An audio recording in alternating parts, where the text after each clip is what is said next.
Bonjour à tous, merci d'être venus nombreux. C'est une réunion un peu particulière du groupe Nouvelle Donne de Nice.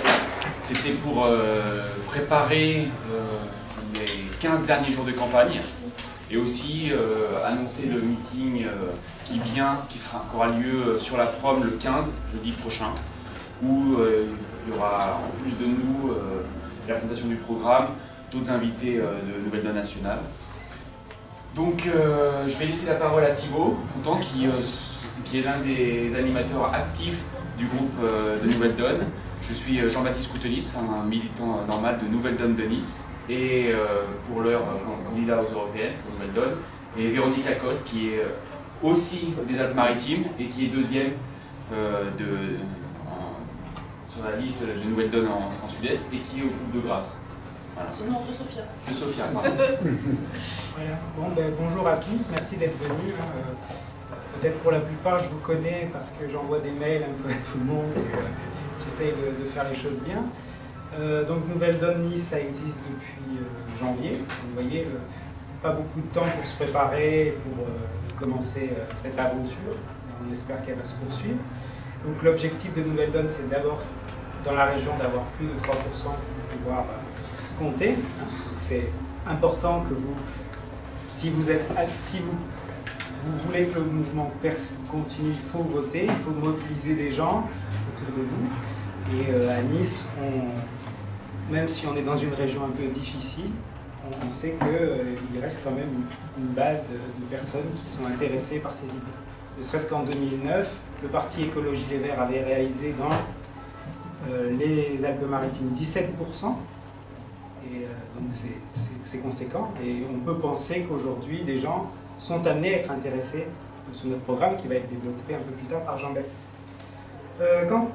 Pour le meeting, eh bien, il va se dérouler le 15 mai, donc c'est ce jeudi-là qui arrive. Alors je suis un peu désolé, on a eu des problèmes de salle, mais maintenant c'est fixé. Donc c'est au Yacht Regency à Nice, au Palais de la Méditerranée, sur le 13, la promenade des Anglais. Donc, normalement, je vais vous envoyer un message à tout le monde quand vous ayez... Donc il y aura la présence de Pierre Leray, qui est un entrepreneur de la région, qui s'est beaucoup investi dans le collectif Roosevelt 2012, en particulier pour la semaine des 4 jours. C'est une disposition qui existe déjà, 400 entreprises en France l'utilisent. Et dedans, vous avez Fleury Michon, et vous avez des petites entreprises comme par exemple des auto-écoles, des choses dans ce sens. Donc il va venir nous parler de son combat, de cette perspective qu'il a aujourd'hui d'arriver à baisser le temps de travail, non pas parce qu'on est des feignants et qu'on ne veut pas travailler, mais parce qu'aujourd'hui, avec la technique qui évolue, les ordinateurs, les ingénieurs, la réflexion, eh bien, on arrive à produire beaucoup plus avec beaucoup moins de personnes. C'est une manière de partager le temps de travail et de partager en même temps les richesses, puisque une grande partie de l'argent. Donc pour le meeting, il y aura également ces deux confrères, et on espère également la venue de Pierre Laroutourou, mais rien n'est confirmé. Normalement, il aimerait venir, mais on va essayer de... Ah oui, il y a aussi... Il y aura aussi Nadir Benmati, qui est un économiste, qui est de Cagnes-sur-Mer, qui est d'ailleurs adhérent à Cagnes-sur-Mer. Voilà. Mais bon, c'est vrai que le comité Cagnes-Vence a un peu du mal à se mettre en place. Voilà. Et donc, lui, il est donc économiste, il a été ministre en Algérie, notamment du logement, et il est spécialiste surtout des relations donc, avec tous les pays de la rive sud de la Méditerranée, et justement dans une perspective de paix. Et on essaiera de discuter justement quelles relations on peut avoir avec les pays du Sud. Oui, je vais leur laisser la parole, comme ça ils vont vous expliquer tout. Merci. Ils expliquent tout sur Nouvelle Donne. Ils connaissent déjà tout sur Nouvelle Donne, c'est tout ça, non. Alors super, alors on va commencer. Donc on va vous faire donc une présentation de Nouvelle Donne. Donc jeune parti qui existe depuis le 28 novembre 2013. Avec Jean-Baptiste, on est membre cofondateur. En fait, L'aventure a commencé pour nous au PS avec Pierre Laroutour, on faisait partie de la même motion, la motion de Stéphane Hessel. C'est là qu'on s'est connus. Donc moi, à l'issue de cette motion, je suis rentrée au bureau national du PS avec Pierre. Et on s'est dit, on va faire plein de choses, on va essayer de faire bouger le Parti Socialiste. Et voilà. Et on s'est rendu compte, en fait, au bout d'un an, qu'il n'y avait pas de débat interne, qu'il n'y avait pas possibilité de faire avancer quoi que ce soit. Moi, j'avais travaillé notamment sur la Convention Europe, où on a pu quand même orienter un peu le programme du Parti Socialiste, mais où on a été limité dans la possibilité de proposer des amendements. Des amendements, il y en avait plein, mais il y a vraiment une volonté du Parti Socialiste de ne pas accepter les amendements. Donc là, on s'est dit, c'est tout trop verrouillé, on ne peut pas avancer. Et l'idée est venue de créer un mouvement, voilà, en s'appuyant en même temps aussi sur Roosevelt. Hein, c'était quand même une force citoyenne importante. Et donc, avec quand même à peu près les mêmes fondateurs qu'on retrouve à Roosevelt et qu'on retrouve dans Nouvelle Donne, à savoir Edgar Morin, Suzanne Georges, Cynthia Fleury, Bruno Gassio, Guy Bedos, voilà, pour les gens connus. Et puis d'autres moins comme Dominique Béda, Marie-Monique Robin. Voilà. Et donc, bonjour. On a la chance d'accueillir le comité de Marseille. Sandrine. Excusez-moi, je devais être à l'heure au départ. Mais bravo. tiens, Je me suis un peu perdu dans Nice. Donc ça me permet de faire le lien directement pour annoncer le meeting de Marseille. Samedi prochain. Samedi prochain à 14h, 15h. Non, à 17h au Palais des Congrès de Marseille. Voilà. Passez le mot à vos amis, familles, proches des Bouches-du-Rhône, même du Vaucluse, et même du Var, hein, Toulon, tout ça par là. On attend 400 personnes, donc ce serait bien qu'il y en ait au moins 600, quoi. ouais. Voilà. Il faut que la salle soit pleine à craquer. Voilà, c'est ça. Et on n'est pas plus bête que le PS. J'ai vu que le PS, ils ne sont pas capables d'organiser un meeting sur Nice, mais ils organisent des bus pour aller à Marseille et à Lyon. Donc nous aussi, on peut peut-être covoiturer. On va peut-être pas faire des bus parce qu'on n'a pas ces moyens-là, mais on peut covoiturer pour faire du monde à Marseille. Donc que ce soit vraiment un grand meeting. Voilà. C'est un samedi. Donc c'est dans une semaine juste. Heure pour heure, tout. Voilà, tout est bon. Comment ? Il y aura qui à Marseille? Il y aura qui? Il y aura Pierre, Laroutour. Il y aura Pierre Laroutour. Ouais, il y aura et qui d'autre? Jean-Baptiste. Oui. Écoutez, ça vous parle peut-être. Cyril Gerny, enfin il y aura Véronique évidemment. Oui. Il y aura Cyril Gerny qui est un de nos adhérents spécialistes de la transition énergétique. Voilà. Et puis les candidats marseillais. Voilà, Rémi et Vanessa. Rémi, alors Vanessa, je ne sais pas si pour Benjamin a eu confirmation ou pas, mais normalement il y a Vanessa Prégé aussi qui. Voilà, donc normalement un super meeting à Marseille et c'est vrai que c'est important d'être nombreux, de faire nombre là-bas. Voilà.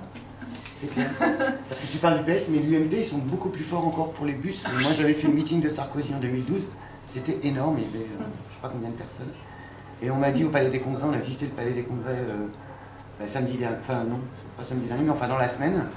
Ils nous ont expliqué que quand c'était l'UMP en PACA, c'était toujours très organisé, Ah bah oui. et, les gens arrivaient en masse de tous les départements et tout ça. Donc venez ou dites à vos proches de venir, n'hésitez pas. Voilà, donc avant Marseille, il y aura une Nice. C'est quand? C'est le 15. On a fini par trouver enfin une salle. Alors merci aux membres du comité de Nice qui ont cherché la salle. Donc là aussi, c'est une belle salle. Donc parlez-en autour de vous, il faut qu'on soit nombreux à Nice. Faut faire venir les Marseillais. Un jeudi soir, ça va être dur. Le 15, en fait, nous, le 15, on est en réunion préparatoire du meeting, parce que ce sera 2 jours plus tard, mais ça aurait été volontiers. En revanche, hier soir, j'ai fait un vernissage à Vence. Est-ce qu'il y a des Vensois ici ou... Non? Il y en a un. Bah oui, ça prend directeur de campagne. Thibaut, t'es Vensois? Ouais. Alors, je crois qu'on a un créneau avant ça. Moi, j'ai convaincu 10 personnes hier. Il y a 7 adhérents. Ouais. À Vence. Vous faites des cafés citoyens, des trucs comme ça, vous tractez un peu ou... Enfin, moi, honnêtement, je suis. Tu les agresses un petit peu, c'est dans Je suis toi, là. un peu plus sur Nice en ce moment, mais. On le capte trop en fait. C'est nous. Voilà. Sans Thibaut, on peut rien faire donc. Faut pas abandonner Vence. Et j'abandonne pas Vence. Il y a un potentiel en tout cas. Oui, oui. Ouais, il y a. Je te donne 2-3 noms si tu veux. Problème. C'est sûr. quelle heure, jeudi? Jeudi, ce sera 19h30 à l'hôtel Hayat, Palais de la Méditerranée. Voilà, donc je vais peut-être reprendre le fil de la création de Nouvelle Donne, pour ceux qui ne connaissaient pas. Voilà. Donc on a commencé en fait par la charte, par rédiger une charte, parce que l'idée aussi c'était de ne pas reproduire tout ce qu'on avait vu dans les partis traditionnels, parce que donc, certains, comme je vous l'ai dit, on venait du PS, mais il y en a aussi qui venaient d'Europe Écologie Les Verts, du Modem, enfin de différents partis, et surtout on s'est dit ne pas reproduire ce qu'on a vécu chacun dans d'autres partis. Voilà. Et comme on vient d'horizons différents, il faut savoir qu'est-ce qui nous cimente, qu'est-ce qui nous réunit, et sur quoi on veut vraiment avancer. Donc, cette rédaction de la charte a pris un temps important, et je pense que c'est le document important de Nouvelle Donne. Voilà, donc je vous invite à la lire sur le site si vous ne la connaissez pas, et il y a notamment, ça gère un peu aussi les rapports entre les adhérents, hein, qui doivent être empreints à chaque fois de bienveillance, et au niveau politique aussi, c'est quand on critique quelque chose, c'est parce qu'on a une proposition derrière. On veut proposer quelque chose, c'est pas la critique pour critiquer, parce qu'il y en a trop qui font ça, d'ailleurs qui sont devenus maîtres là-dedans, dans le verbe, c'est toujours très facile des fois d'avoir la critique, mais si c'est pour critiquer sans avoir de solution à proposer, c'est un peu vain. Or, qu'est-ce qui se passe et pourquoi à Nouvelle Donne on veut justement être sur ce terrain des solutions concrètes? C'est parce que aussi, ce qui nous importe, c'est d'arriver à convaincre les personnes qu'il existe des solutions, qu'il n'y a pas de fatalité. On veut qu'il n'y ait plus cette résignation, ce repli sur soi, et se dire que tous ensemble on peut quelque chose. Ça, je pense que c'est l'élément important dans Nouvelle Donne. Ne pas se résigner, ne pas laisser la France, l'Europe, aux populistes, aux eurosceptiques. Il y a mieux à faire. Il y en a certains qui appellent au boycott. Je pense que c'est une défaite de la pensée et de l'action politique. Il faut vraiment, au contraire, s'investir justement dans l'Europe, être présent pour proposer autre chose. Et donc on a des propositions très concrètes dans le programme de Nouvelle Donne pour justement redonner un peu espoir dans cette Europe qui est celle de l'austérité, celle des néolibéraux, hein, puisque depuis 30 ans, c'est eux qui ont pris les choses en main au niveau de l'Europe. Et nous, à Nouvelle Donne, c'est ce qu'on dit, on va, nous, citoyens, reprendre les choses en main. Et ça commence par, justement, éclaircir les choses au niveau de la finance et de la financiarisation, et surtout au niveau démocratique. Il y a un déficit démocratique qui a engendré, qui est à la base des crises, que ce soit les crises économiques, les crises...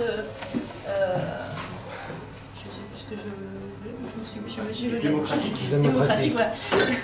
Et donc, on a cette intention de refonder tout ça. Alors, je vais laisser ensuite la parole à Jean-Baptiste pour vous dévoiler un petit peu le programme de Nouvelle Donne, en moins grande longueur qu'on le fera jeudi, parce que là, il n'y a pas le PowerPoint, il n'y a pas tout ça, voilà. Et puis, c'est surtout pour qu'on ait un moment d'échange, pour que vous ayez aussi le temps de poser des questions par rapport à certains points du programme. Alors, autre chose, c'était le mode de désignation. Je vous ai dit qu'on était un parti, on ne voulait pas reproduire les erreurs des autres partis. Et là, ce qui se passe dans les autres partis, c'est qu'à chaque fois, l'Europe, c'est la valse de ceux qui souvent sont compétents et qu'on sort, on ne sait pas pour quelle raison, et puis on place certains élus qui n'ont plus de poste au niveau national, et on les recase au niveau européen. Certains, justement, n'ont pas envie d'y aller. Hein. Vous vous souvenez de Rachida Dati, par exemple. Mais il y en a d'autres dans tous les partis. Il y en a un notamment qui brigue ici, qui est tête de liste, hein, après avoir été ministre de l'Éducation nationale et n'ayant plus de poste, le pauvre. Donc, conduit la liste pour le PS ici. Donc on s'est dit, pas question de rentrer dans ce jeu où ça se décide en petits groupes, sous couvert d'une fausse démocratie, parce qu'après on fait voter les gens pour ratifier, alors que ça a été tout fait avant, voilà. Donc là, c'est pas en haut, voilà, que ça s'est décidé, puisque nous on est un mouvement citoyen où tout se passe dans la transversalité, on essaie de mettre en place les principes sociocratiques, et donc il y a eu des commissions électorales qui ont été tirées au sort parmi nos adhérents, une vingtaine d'adhérents. Je peux profiter d'ailleurs que Sandrine est là, puisqu'elle a fait partie de la commission électorale, donc elle peut vous dire exactement comment ça s'est passé. Je pense que ça serait peut-être bien que tu leur en dises quelques mots. Ben, Si tu veux bien. Quand je me lève, parce que comme ça, je vous verrai, ce sera pas sympa. Donc, tous les candidats, enfin tous les adhérents pouvaient être candidats, et tous les candidats pouvaient être, et tous les adhérents pouvaient être dans la commission électorale. On a été tirés au sort. Et un dimanche matin, on s'est retrouvés dans un hôtel du Vieux-Port à Marseille. On ne se connaissait pas ni les uns ni les autres. Les candidats ne se connaissaient pas non plus. On les a alignés par 6, par groupe de 6. Ils savaient quand même qu'ils passeraient par groupe de 6. Et on leur a accordé un temps de parole équivalent à chacun de 10 minutes. 5 minutes pendant lesquelles ils se présentaient. 5 minutes pendant lesquelles on leur avait concocté une petite vingtaine de questions, trentaine de questions qui tiraient au sort sur l'Europe, sur tous les domaines de l'Europe. Donc équité totale des candidats, et puis quand même, par exemple, dans ce comité pour le Sud-Est, il y avait 4 Marseillais, donc on se connaissait quand même ces 4 Marseillais-là. Et bien on s'est tiré au sort nous aussi pour s'installer dans la salle pour qu'il n'y ait pas de connivence. Et toute la journée, on a auditionné des candidats. Et à chaque fois, on faisait 15 minutes, 20 minutes de pause entre chaque groupe de 6. Et à l'issue de cette journée, qui était super riche, parce que c'est là justement qu'on s'est rendu compte que des gens qu'on n'avait jamais vus de notre vie, qui venaient d'horizons très différents, en fait, ils avaient les mêmes valeurs que nous. Et c'est pour ça qu'on était à Nouvelle Donne tous, en fait. Et c'était très très important de mesurer ça en direct, devant nous. De se dire mais en fait c'est bête que Nouvelle Donne ne soit pas créée plus tôt parce qu'on ne les aurait jamais rencontrés.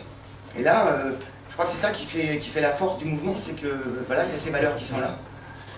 Et à la fin de la journée, on avait 1 heure, chacun dans notre coin, caché des autres, pour se dire pour qui on vote. Et on désignait donc 24 candidats, garçons essentiellement. Et on avait 24 candidats auditionnés, pardon, beaucoup de garçons et 6 filles qui constituaient les têtes de liste, les 6 premiers garçons et les 6 premières filles. Et on s'est mis chacun dans notre coin, on a beaucoup réfléchi, c'était pas évident de faire un choix. Imaginez classer 24 personnes, c'est hyper difficile, alors que vous avez eu l'impression toute la journée qu'ils étaient tous aussi forts les uns que les autres. À part évidemment 1 ou 2 pour chacun, mais c'était très personnel. Et puis après on a fait un dépouillement à la Nouvelle Donne, hein, bien sûr, c'est pareil, avec totale équité, on a rempli nos bulletins, on les a mis dans une boîte à chaussures que j'avais bien préparée, et puis on les a encore une fois tirés au sort pour les dépouiller. C'était pas nominatif, on ne savait pas qui avait voté quoi, on avait juste rempli des cases, des numéros face à des noms, c'est comme ça que Jean-Baptiste est arrivé le premier d'ailleurs. Et voilà, et on est parti, on a eu le sentiment tous, vraiment tous ces gens de la commission, on était 16, d'avoir vécu un vrai moment de démocratie, de rencontre, de partage, d'échange entre nous, et aussi en rencontrant les candidats qu'on ne rencontrait pas en fait, parce qu'on avait qu'une chose en tête, c'était les éliminer. Non, je blague. C'était évidemment voilà, les écouter, savoir comment ils allaient se produire et représenter le mouvement. Donc là-dessus, il n'y a aucun doute sur la façon dont les choses se sont mises en place. Et ce à quoi maintenant il faut vraiment penser, c'est après les élections, qu'on arrive à organiser ce mouvement, ce parti, exactement dans ces conditions-là, parce que si comme là, on a tous notre chance et toute notre place, et tous notre place, je pense qu'on va faire quelque chose de vraiment nouveau, de vraiment convivial, de vraiment motivant pour le groupe, parce que pour l'instant nos idées sont minoritaires, mais peut-être que dans 5-6 ans, elles vont retrouver les idées des colibris, les idées de la nef, les idées de plein de mouvements, de collectifs citoyens qui se créent partout. Enfin, je sais pas, nous on voit à Marseille, ça y est, on commence à se regrouper, surtout sur le TAF-TAF, je sais pas si vous avez entendu parler du traité transatlantique.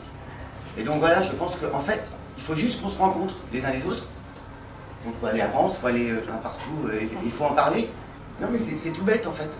Et cette journée, moi et plein d'autres gens, moi j'en ai parlé avec beaucoup d'autres personnes qui faisaient partie de la commission, elle a permis ça de se dire, ce que disait Véronique tout à l'heure, on a créé une charte sur les valeurs. Et ben voilà, nous les valeurs, on les a vues et on les a vécues en vrai. Voilà. Voilà, donc voilà, c'est pour vous dire, voilà, on n'a que 5 mois d'existence, mais déjà on essaye de mettre en application ce pourquoi on est là. Déjà ou encore? Déjà, encore, tout le temps. C'est pas fini, je pense. C'est pas fini, voilà. C'est vrai que c'est loin d'être fini, voilà, c'est le début de l'aventure. Voilà. Donc, je vais laisser la parole à Jean-Baptiste pour le programme et puis après, on va discuter sur certains points. Merci à tous d'être là. Donc, je suis Jean-Baptiste Coutelis. J'ai vécu ce grand moment de démocratie où il y avait des tirages au sort, c'était auditionné. Je pense que c'était un des moments les plus durs. On transpire, il y avait des questions hyper pointues, des questions hyper vaches et hyper vagues. Et non, c'était vraiment un grand moment de sélection. Et moi, je voulais vous parler un peu de moi, déjà pour savoir, vous voyez qui vous avez en face. Donc moi, j'ai longtemps été politisé. J'ai fait campagne pour le non en 2005, sans être encarté. Et en fait, en 2011, avec Stéphane Hessel, Indignez-vous, je me suis reconnu dans cette génération en disant voilà, la situation est insupportable. S'indigner, c'est dire non, je la refuse, mais pour pouvoir la changer, il faut s'engager. Donc j'ai rejoint le PS à ce moment-là, mais aussi en parallèle le collectif Roosevelt, qui était donc un mouvement citoyen. Et comme Véronique vous l'a dit, c'est là où nous nous sommes rencontrés d'ailleurs, nous avons porté les propositions du collectif Roosevelt, donc un mouvement citoyen dont les propositions sont très proches de celles que Nouvelle Donne fait à l'heure actuelle, à l'intérieur du PS. Je ne vais pas développer là-dessus, mais en somme, les deux constats majeurs de notre mouvement citoyen, c'est la croissance ne reviendra pas, ça fait 50 ans qu'elle s'écroule, mais c'est pas grave, on peut quand même faire quelque chose ensemble pour engager un nouveau modèle de développement qui soit plus juste et qui profite à tout le monde. Et le deuxième point, c'est qu'à l'heure actuelle, il y a un partage du travail complètement absurde, avec un maximum de personnes qui calculent plus de 40 heures par semaine quand ils ont des emplois à temps plein. On sait que l'INSEE nous a donné le chiffre pour 2013, la moyenne nationale du travail hebdomadaire, c'est 39,6 heures, donc quasiment celle du début des années 80. Et en parallèle, on a plus de 5 millions de personnes, au minimum, qui font 0 heure ou moins de 12 heures par mois. Donc il y a un partage complètement absurde du temps de travail, et c'est une vieille idée. Il faut partager le travail pour pouvoir travailler tous. Donc ce sont les deux constats qui forment en fait le socle programmatique de Nouvelle Donne. Alors, à l'heure actuelle, vous avez vu depuis le début de la crise, il y a à peu près 1 200 000 chômeurs qui se sont inscrits à Pôle emploi. Et encore déjà dans cette inscription, il y a quelque chose de un peu faux. C'est-à-dire que depuis 2008, les chiffres ont monté de 1 200 000 personnes en plus sur les chiffres du chômage. Juste à titre d'indication, les chiffres de novembre 2013, donc le mois de naissance de Nouvelle Donne, c'était plus 18 000 chômeurs sur cette courbe qui augmente de la catégorie A depuis 5 ans. Et quand on regarde par contre en détail les chiffres, c'est pas seulement 18 000 personnes qui viennent et qui disent j'ai perdu mon emploi, je cherche un emploi, c'est plus de 500 000 personnes qui s'inscrivent pour le mois de novembre 2013 à Pôle emploi. Mais on a un solde de plus 18 000 personnes parce qu'il y en a 490 000 qui sortent des chiffres. On pourrait se dire, tiens, 490 000, finalement c'est pas si mal, 490 000 personnes qui trouvent un emploi en sortant. Et en fait, si on regarde les chiffres de l'INSEE, c'est pas 490 000 personnes qui sortent avec un emploi du chômage, c'est 43% de ces 490 000, donc à peu près 200 000 personnes qui trouvent un emploi. Les autres disparaissent complètement du radar, n'ont plus droit au chômage et finalement n'ont toujours pas trouvé d'emploi. Donc il y a une situation catastrophique à l'heure actuelle humainement. Et ça nous rappelle un peu la situation que Ménez France décrivait au début des années 50, en disant que le problème de la société moderne, c'était le chômage, parce que le fait que le salariat et la main-d'œuvre se sentent toujours menacés de perdre son emploi ne permettait pas un développement en société correct. Ça mettait beaucoup de pression. On pourrait se dire, tiens, ce chômage est dû à la mondialisation. nos emplois partent, la majorité des emplois qui partent en Europe, hein. C'est juste une indication. Et finalement, ces destructions d'emplois qui ont lieu en France, c'est pas de la délocalisation, c'est seulement 10 à 15% des emplois qui disparaissent par délocalisation, c'est-à-dire que l'usine est prise ou l'entreprise est portée ailleurs dans un autre pays. La plupart des destructions d'emplois sont dues aux gains de productivité. Donc les gains de productivité, c'est la machine qui remplace Chaplin sur la suite de travail, et aussi c'est l'ordinateur qui permet d'organiser mieux, c'est les algorithmes qui permettent de calculer sans qu'il y ait quelqu'un derrière, et c'est en fait le gain d'intelligence. L'humanité devient de plus en plus intelligente et permet de produire plus de richesses, plus de savoir avec moins de personnes. Et ça, c'est le vrai problème à l'heure actuelle. Pas parce que avoir des gains de productivité, c'est-à-dire être capable de faire plus avec moins, c'est comment on partage ces gains de productivité tous ensemble. Et on voit que dans toute l'histoire du développement, depuis la première révolution industrielle au début du XIXe siècle, les gains de productivité croissaient, et en parallèle, il y avait les salaires qui croissaient. Et en parallèle de cette croissance des salaires et des gains de productivité, il y avait une décroissance du temps de travail. D'accord ? Ça veut dire qu'au début, on travaillait 70 heures par semaine, 7 jours sur 7, d'accord ? Même plus. Puis, à la suite des luttes et des combats, c'est descendu à 6 jours, il y a eu les congés payés, la journée de 8 heures, etc., etc. Et ce qui s'est passé au tournant des années 80 avec la révolution néolibérale, c'est symptomatique de la construction européenne et des partages des gains de productivité. C'est-à-dire qu'au début des années 80, l'Europe s'est transformée dans un espace de coopération entre des pays différents, en un espace de concurrence et de libéralisation des marchés, c'est-à-dire la concurrence finalement des peuples et des salariés entre eux, et la liberté aux capitaux de trouver des places les plus avantageuses. À ça, s'est passé une déflation salariale, d'accord, c'est-à-dire que finalement les salaires ont été désindexés de l'inflation et des gains de productivité, qui était un rapport, et il y a eu un plateau.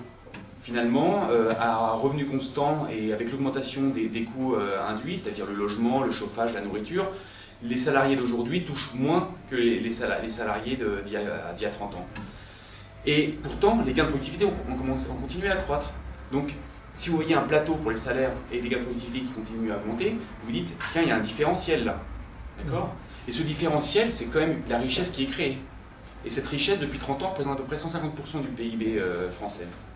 Donc c'est 150% de notre richesse nationale produite par notre travail qui est bien allée quelque part. Elle ne s'est pas évaporée, et puis comme elle n'est pas allée dans nos poches, elle est bien allée quelque part.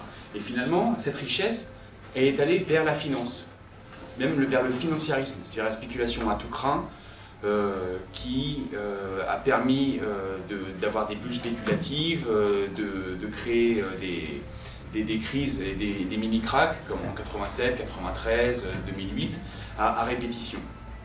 Et juste une chose, on pourrait se dire c'est qu'une crise économique, il y a des inégalités et elles ne sont pas assez partagées, mais c'est que économique.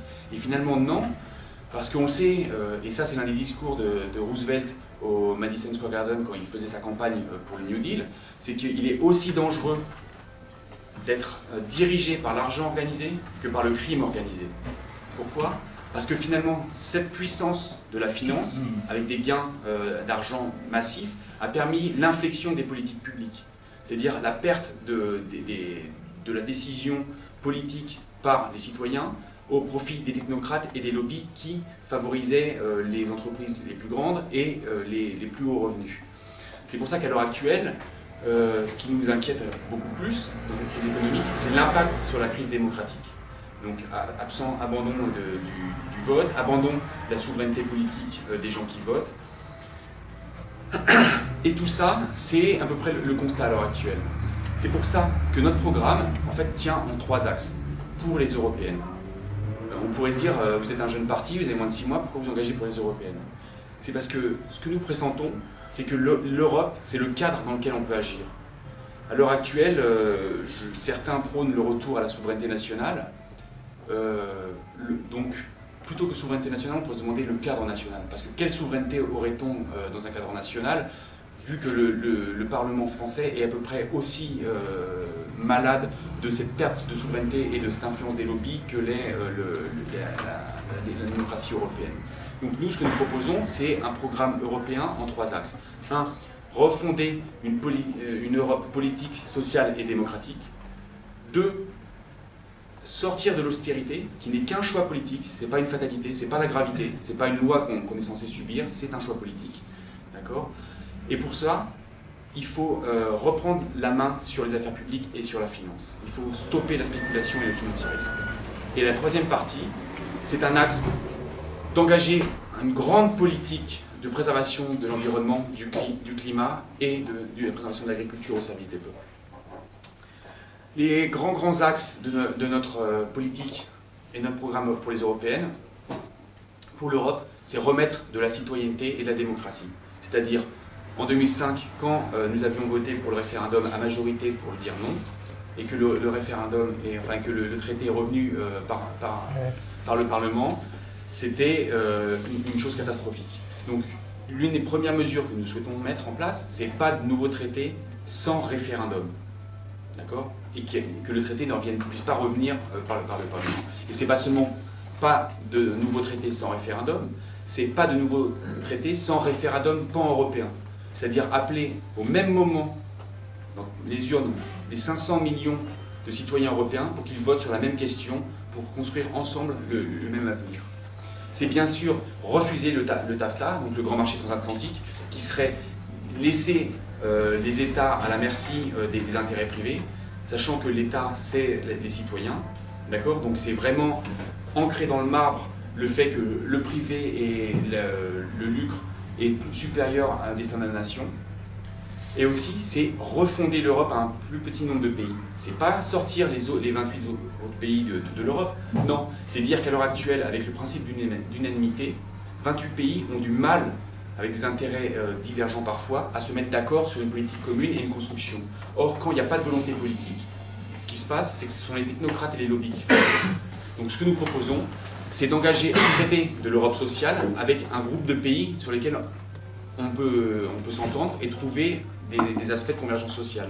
Ce n'est pas quelque chose de complètement illusoire. On a vu qu'il y a 17 pays qui sont dans la zone euro. C'est une coopération renforcée. On voit qu'il y a 11 pays qui se sont mis d'accord pour signer une taxe sur les transactions financières. C'est une coopération renforcée. Donc ce que nous disons, nous, c'est qu'on va faire un traité de l'Europe sociale avec des critères stricts, comme il y a eu les critères de Maastricht, avec le déficit structurel en dessous de 3%, le déficit en dessous de 60% du PIB. Nous, ce qu'on veut, c'est moins de 5% de chômage, moins de 5% de pauvreté, une taxe sur les transactions financières, une monnaie commune, et d'autres critères très très stricts. Donc on peut trouver 8, 9, 10, 11 pays avec lesquels on peut se mettre d'accord pour faire un salaire minimum, harmoniser fiscalement la législation, et aussi protéger de l'entrée en Europe des produits qui sont délétères pour l'environnement et socialement, avec la concurrence et l'exploitation, comme on le voit au Bangladesh ou en Chine, des enfants ou des forces salariales. Très rapidement, ensuite, reprendre la main sur la finance, c'est arrêter la spéculation et le financiarisme. Comment faire? Arrêter le court-termisme, favoriser le long terme.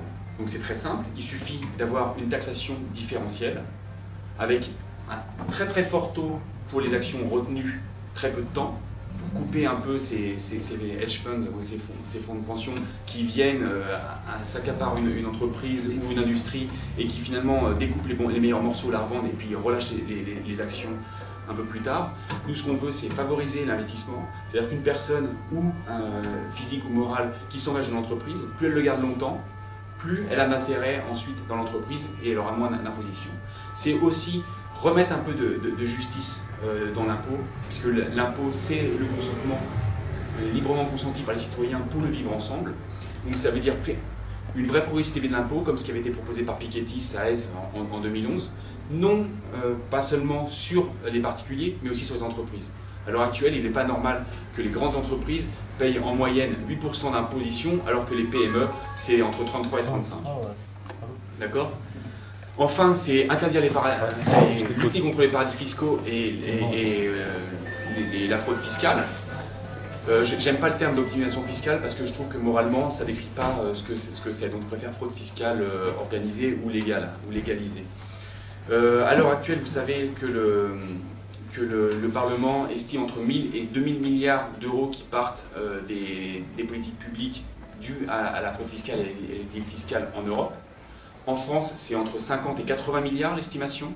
Et quand on voit que le gouvernement actuel est en train de renier le progrès social, la santé, l'éducation, le vivre ensemble pour essayer de trouver 50 milliards, on se dit qu'il y aurait peut-être un autre moyen de faire rentrer de l'argent en France que d'attaquer toujours les citoyens et les petites gens.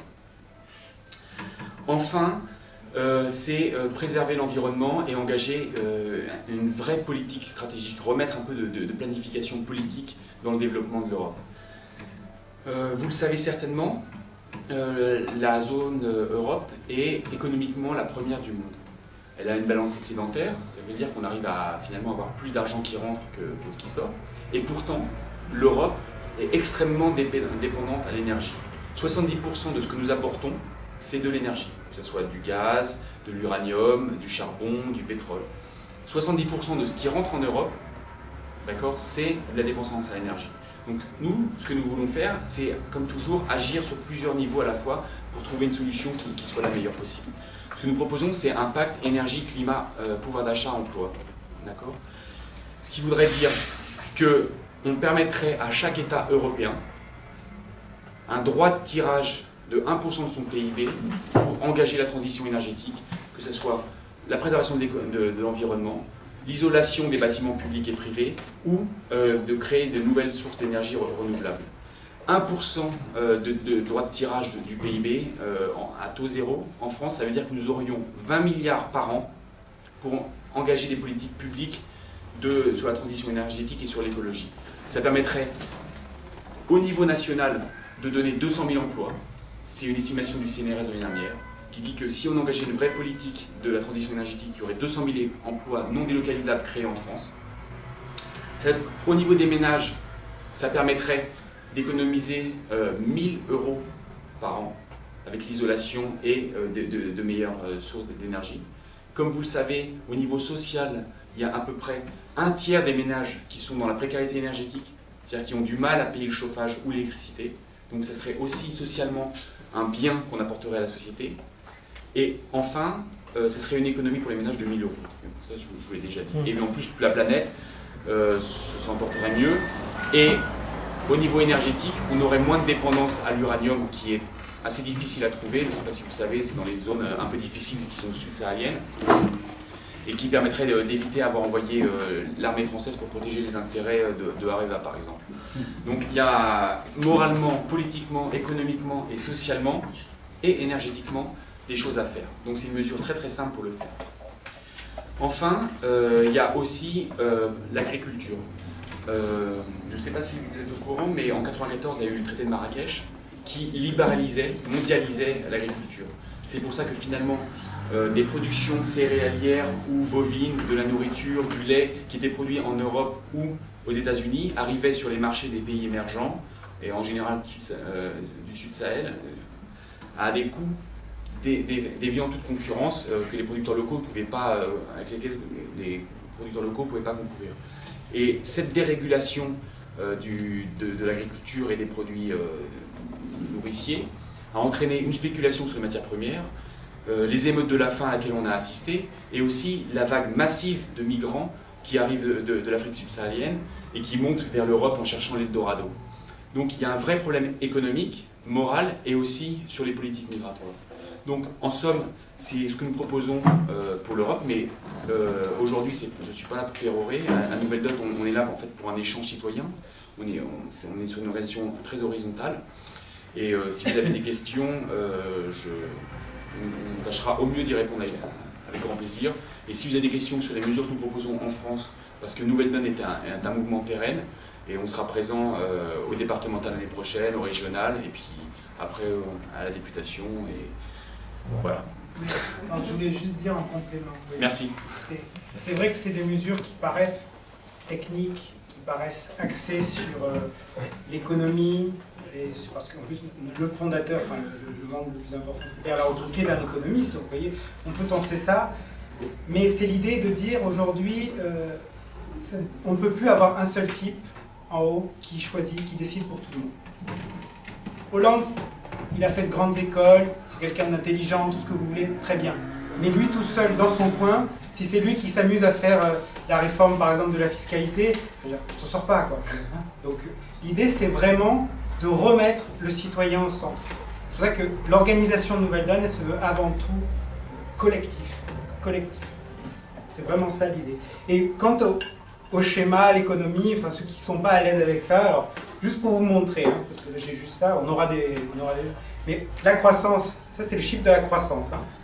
Alors, je fais une photo parce que que Thibaut fasse son Pierre Laroutour. Il faudra me faire le petit... Là, je suis mieux dans l'axe là moi. D'accord. Non mais c'est vrai que regardez la croissance. Ceux qui nous disent, quand vous entendez Hollande nous dire demain la croissance va revenir, on voit bien que depuis les années 60, ça n'arrête pas de s'effondrer. Pourquoi? Parce qu'aujourd'hui, on a fini, on a rattrapé les Américains. Après la Seconde Guerre mondiale, effectivement, il nous manquait des voitures, il nous manquait des frigidaires, tout ce que vous voulez. Aujourd'hui, on est au même niveau qu'eux. On a tous un téléphone portable. Et on n'est pas là, si l'optique, si en plus on le pousse à l'extrême de la croissance, ça serait quoi? Ça serait que demain, chaque personne ait au moins 10 téléphones, 4 ordinateurs, 5 voitures, enfin, à la fin, ne serait-ce que pour la planète, c'est pas possible. Si vous regardez les chiffres qui m'amusent, c'est qu'ils ont regardé, par exemple, si tout le monde essayait de vivre comme au Qatar, il faudrait l'équivalent de 7 planètes pour pouvoir alimenter tout ça. Donc, l'idée, c'est vraiment de dire, il y a de l'urgence. Il y a une urgence, on ne peut plus laisser les choses comme ça. Et en France aussi, il y a cette particularité démocratique que, par exemple, en Allemagne, c'est un petit peu mieux quand même. Mais nous, en France, on a aussi une structure, on va dire, démocratique. Enfin, qu'est-ce qu'il disait, Laroutour? En fait, non, c'est le Conseil de l'Europe. Donc, c'est pas le Conseil de l'Europe, c'est pas le Conseil européen. C'est tous les pays qui vont jusque... Par exemple, il y a la Géorgie et d'autres pays. En fait, quand la Roumanie a chassé la dictature de Ceausescu, le Conseil de l'Europe, donc tous les pays, la Moldavie, etc., sont réunis pour savoir comment aider la Roumanie à l'intégrer dans le cadre républicain de l'Europe. Et ils leur ont dit, vous savez, c'est difficile de passer à la démocratie directement après 20 ans de dictature. Donc ce qu'on vous conseille, c'est plutôt une étape intermédiaire. Vous avez qu'à adopter une constitution comme celle qui est française. Avec un chef très très puissant qui décide. Donc voilà, il y a un vrai problème démocratique. Et l'autre chose, ce qui est important aussi avec la croissance, c'est qu'il faut aussi un regard citoyen. Parce que ce que vous a dit Thibaut, c'est que le gouvernement prévoyait 1,7% de croissance l'année prochaine, sachant que là on était à 0,3%. Donc ça veut dire un bon quantique. Mais le pire, c'est que toutes les politiques publiques sont basées sur ces estimations. Et que pour 2016, ils basent sur 2,7%. Donc la même croissance qu'au début des années 90. Donc ce qui veut dire que, comme depuis 5-10 ans, ils vont devoir raboter le budget à la dernière minute en disant tiens, on n'a pas la croissance, on a un déficit de 50 milliards, qu'est-ce qu'on va faire? Donc il y a aussi une volonté politique que les gens doivent dire vos illusions, enfin, il va falloir peut-être être un peu plus réaliste quand vous avez des décisions budgétaires, ne faites pas n'importe quoi. Donc c'est aussi le message de Nouvelle Donne, c'est de dire les citoyens sont assez matures, on n'a pas besoin de nous vendre des histoires avec de la croissance qui va revenir et des jours meilleurs, qu'on peut se prendre en main et trouver ensemble des solutions. Voilà. Et puis pour les histoires des courbes, sur le site vous avez toutes les courbes intéressantes qui sont expliquées. Donc, si vous voulez jeter un coup d'œil, regardez. Il y a également les vidéos 1 minute pour comprendre, je ne sais pas si vous avez regardé un petit peu. Ça permet de manière claire d'expliquer des points importants de notre... Il y a aussi plein de vidéos, il y en a qui sont marrantes aussi, donc même pour les regarder, vous voyez. Il y a beaucoup de reprendre la main avec la pompe du sperme, donc ça vous fera rire. Et le bus aussi. Le bus aussi avec Guy Bedos, le bus de la croissance. On a du monde, hein, on a une belle... on a un beau casting. Hein. Voilà. Donc moi je préfère que... Voilà, maintenant on a parlé, mais maintenant c'est un peu à vous, parce que l'idée c'est vraiment que chaque individu s'investisse dans ce projet. C'est vraiment un projet qui se veut collectif, qui se veut réunificateur. Quand on entend par exemple Mélenchon qui tape sur les bonnets rouges en disant que c'est tous des esclaves, on n'est pas dans cette optique-là. On est dans une optique de dire Il faut regarder chaque individu a son importance dans la société, et chaque individu peut participer, et surtout doit participer à la vie collective. Donc voilà, je vous laisse. Qui c'est qui veut parler? Allez-y, n'hésitez pas. J'ai une question parce que tout à l'heure tu as dit, j'ai trouvé ça super, de faire les choses par référendum. Et que ce soit sur toute l'Europe. Et j'étais en train de me dire, ouais mais enfin il y a quand même des niveaux de culture. Par exemple, si on demandait dans toute l'Europe un référendum sur la peine de mort, ce serait très... Il y en a peut-être en France déjà qui sont pour, mais il y a des pays où ce serait probablement de 90%, quoi, et d'autres où ce serait 0%.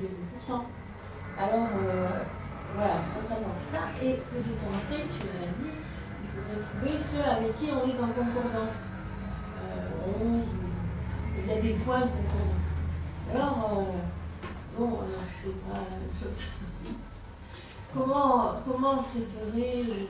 Enfin, tu vois, c'est... Moi, j'ai pas une interrogation comme ça. Oui, là, c'est un des gros blocages de l'Union européenne à l'heure actuelle. C'est que ce n'est pas des citoyens européens qui donnent leur avis. Effectivement, en France, si tu faisais un référendum sur la peine de mort, tu aurais du oui, tu aurais du non. Le problème à l'heure actuelle, c'est dans la décision à l'unanimité du Conseil de l'Europe, enfin du Conseil européen, c'est que tu as 28 États, et si jamais tu avais un État qui disait « moi je suis pour la peine de mort », finalement tu braques sur la question nationale. Avec un référendum pan-européen, si tu poses une question même aussi délicate que celle de la peine de mort, tu peux bien imaginer que c'est plus une question de tel État qui est mis en minorité par d'autres qui sont pour ou contre, c'est une question qui est posée à tout le monde, et c'est un oui ou un non qui met en minorité l'un ou l'autre. C'est plus une question nationale, c'est plus une question d'État, c'est vraiment une question réfléchie en maturité ensemble. Donc ça, c'est l'un des vrais gros blocages à l'heure actuelle, c'est cette question de l'unanimité et de la personnification des États par des représentants nationaux. Donc nous, ce que nous voulons, c'est tout le pouvoir au Parlement. Imaginez une sorte de république dans le sens latin, chose publique européenne, où finalement c'est pas tel État qui envoie telle personne, c'est des sensibilités politiques qui décident ensemble de faire une chambre qui serait le Parlement européen pour décider ensemble. Ce ne serait pas la France qui a perdu face à l'Allemagne, ça serait la droite qui a gagné face à la gauche, ou la gauche qui a gagné face à la droite. Ça serait beaucoup plus démocratique déjà d'une part, et aussi ça serait beaucoup plus apaisé. Oui, la question qui peut se poser, c'est sous le même registre, c'est il y a un certain nombre, je dirais, d'acquis issus des luttes, issus du travail des prédécesseurs. Je pense par exemple dans le domaine de la culture, l'exception culturelle, avec le CNC, avec ce qui se passe autour du cinéma par exemple, où je pense enfin il y a un certain nombre de domaines comme ça dans lesquels on a, sur la lutte sur les OGM, etc., sur lesquels on a un certain, on pourrait dire, on est un petit peu leader à niveau européen. Bon. Est-ce que, si on passe sur un système de référendatum, etc., forcément, il va falloir... enfin, on serait capable d'assumer une perte? C'est-à-dire que l'Europe, si on est peut-être sur certains domaines aujourd'hui un petit peu en avance dans certains domaines, est-ce qu'on serait capable, est-ce qu'on serait prêt à assumer une perte? C'est une question compliquée, quoi. Une perte, par exemple, on dit l'exception culturelle, non, ça c'est un truc des Frenchies, c'est pas nous en Allemagne ou en Italie, ça nous intéresse pas. En fait, ouais, là il y a un tout petit problème, c'est que c'est pas ce parlementarisme, c'est pas la disparition d'un État à l'heure actuelle, par exemple. Enfin, il y a dans des chiffres, on dit un tiers des directives européennes, enfin un tiers des lois françaises est directement une application d'une loi européenne. C'est vrai et c'est pas vrai en même temps. Parce qu'à l'heure actuelle, c'est plus de 55% des questions économiques, écologiques et environnementales qui sont directement, et agricoles aussi, qui sont directement sortis des directives européennes, et pour d'autres, comme la culture, l'éducation, c'est moins de 10%. Donc l'idée du parlementarisme, c'est pas la disparition des États, c'est juste à l'heure actuelle la construction européenne est ce qu'elle est, c'est-à-dire qu'il y a des domaines dans lesquels on a laissé une certaine part de souveraineté dans la décision à la suprastructure européenne. Par exemple Airbus, l'Ariane, enfin l'espace, l'économie et l'écologie. Et pour autant, c'est pas un parlementarisme, pour moi, ce ne serait pas une perte de souveraineté, ce serait au contraire un gain de souveraineté, puisque à l'heure actuelle, c'est 28 conseillers et la commission qui décident, qui sont l'initiative des lois. Je me dis que si jamais le Parlement avait toute la main sur ces décisions-là, ça veut dire que le choix des citoyens, et c'est pas la France est isolée par rapport aux autres, hein. Enfin, en Espagne ils sont comme nous, au Portugal ils sont comme nous, en Autriche, en Grèce, en Slovaquie, ils ont les mêmes aspirations sociales. Il y a une frange de la société qui on n'est pas si différents les uns des autres. Donc si le Parlement avait la main, déjà ça nous permettrait d'être sûr que quand on vote pour le Parlement, les personnes qu'on a envoyées avec la sensibilité et avec un mandat aussi de citoyenneté respecteraient un peu nos décisions. Ouais, je voulais préciser parce que je pense qu'il y a des confusions sur différentes choses qu'on a dans le programme.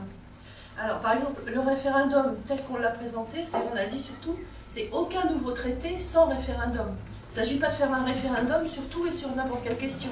Au contraire, nous ce qu'on demande, c'est qu'il y ait un investissement des citoyens auprès de leurs députés européens, pour que justement le député européen aille porter des projets qui viennent directement de la société civile, ce qui est différent.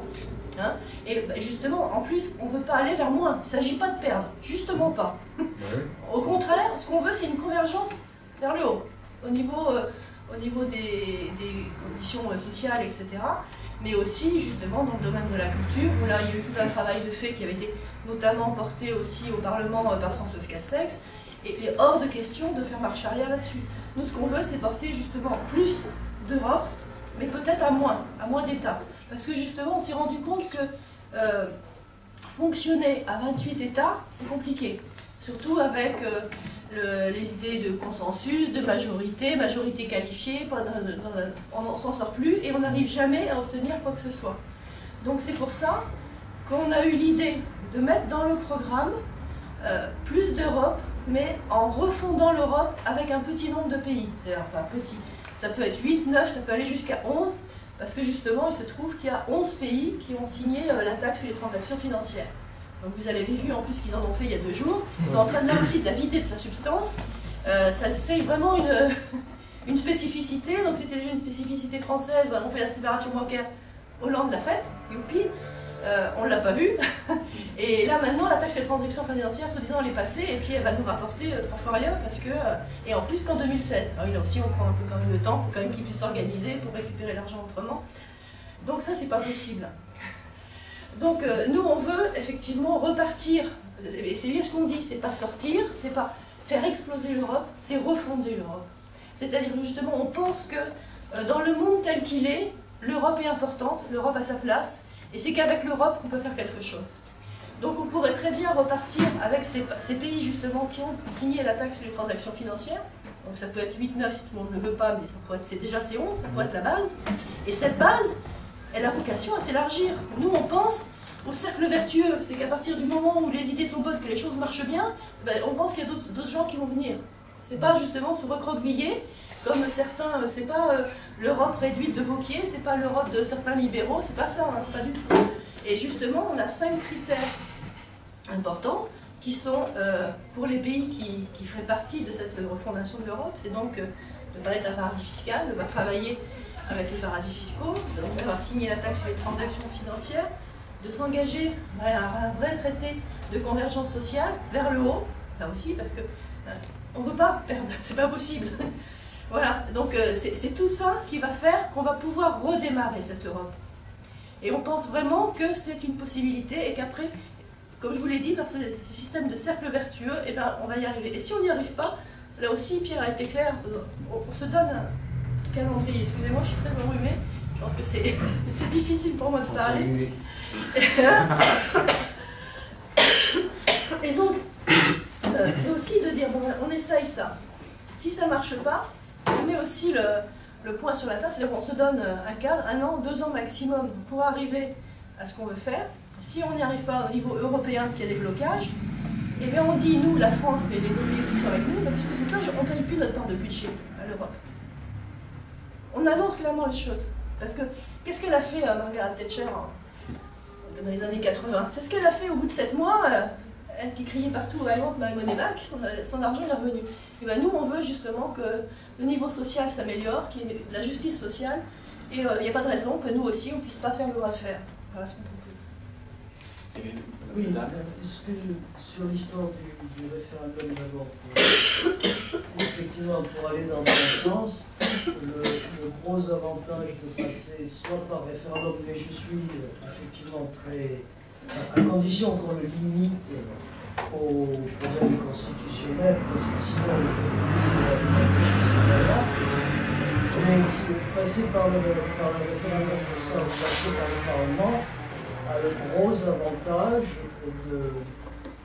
de contourner, d'éviter les chocs de dignité nationale blessés qui nous font tant de mal à l'heure actuelle. Je veux dire que par exemple la ministre de l'Agriculture française se doit de rentrer en France en disant « j'ai gagné pour les agriculteurs français ». Le reste on s'en fout, l'ensemble on s'en fout, mais il faut défendre. Alors que si ça passe par le Parlement européen, très vraisemblablement cet aspect de dignité nationale blessée pourra être en grande partie évacué. Maintenant, ça nous ramène, pendant que Madame faisait ça, je pensais justement à autre chose, tu as parlé d'un salaire minimum. Un salaire minimum, mais un salaire minimum à quel niveau? Parce que là aussi, c'est pareil. Si tu veux faire un salaire minimum avec des pays susceptibles d'être avec nous, comme la Grèce, l'Espagne ou autre, on ne peut décemment pas le mettre au niveau français. Parce qu'il ne faut pas penser en termes numériques, il faut penser aussi en termes de convergence sociale et en termes de pourcentage. Si tu vois une différence, tu peux très bien pondérer. Par exemple, à l'heure actuelle, le salaire en Roumanie, c'est 400 €. En France, le médian, c'est 1600. Donc, tu peux très bien dire, voilà, le salaire minimum en France, c'est 1400, donc le salaire minimum en Roumanie, ce sera 300. Tu vois, c'est des questions de pondération. Et aussi, l'idée du traité de convergence sociale, c'est pas de conserver, en fait, on a réussi à développer les infrastructures des pays ou de l'économie même. Quand la Grèce, le Portugal, l'Espagne sont rentrés en Europe, c'était des États qui avaient beaucoup à rattraper, on a réussi à les tirer. Je ne vois pas pourquoi, ensemble, avec une volonté politique commune, on ne pourrait pas faire la même chose au niveau social et économique, c'est-à-dire les retirer. On n'a pas réussi à la tirer, on a réussi à la trouver. Et ouais, l'idée aussi, c'est pas tellement de dire demain les Grecs ils auront le même SMIC que nous, ou l'inverse, nous demain on aura le même SMIC que les Grecs. L'idée c'est de faire progressivement les choses. Et puis de toute manière, dans l'état où est la Grèce, à mon humble avis, ne sera pas retenue dans le groupe que l'on veut créer, parce qu'il faut d'abord qu'elle s'en sorte mieux. Oui, alors là j'ai juste pour moi, la question grecque, c'est une vraie question de volonté politique. Parce que si vous voyez les coupes qui ont été faites sur l'austérité, à l'heure actuelle, le budget neutre de la Grèce est excédentaire. Et c'est seulement rembourser, même pas la dette, les intérêts de la dette qui plombent complètement le budget. Donc l'une des mesures que nous proposons à Nouvelle Donne, c'est le remboursement de la vieille dette des États à 1%. D'accord? Ça c'est possible sans changer les traités immédiatement.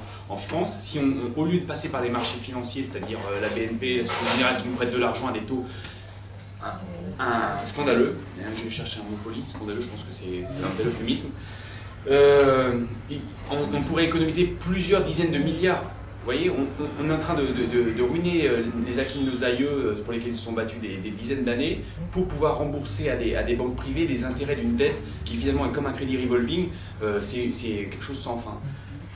Vous en restez au remboursement à 1% et pas à l'annulation. Alors ça, c'est tout l'ensemble de Nouvelle Donne qui a été conçu comme ça. Il y a des sensibilités différentes. Mais à Nouvelle Donne, on s'est mis d'accord sur un corps. On peut très bien s'interroger sur la légitimité de cette dette, et moi je suis le premier, mais en tant que candidat pour Nouvelle Donne, vous voyez, on a des gens qui viennent du MoDem, des gens qui viennent du Front de Gauche, des écologistes du PS, il y a une majorité de citoyens.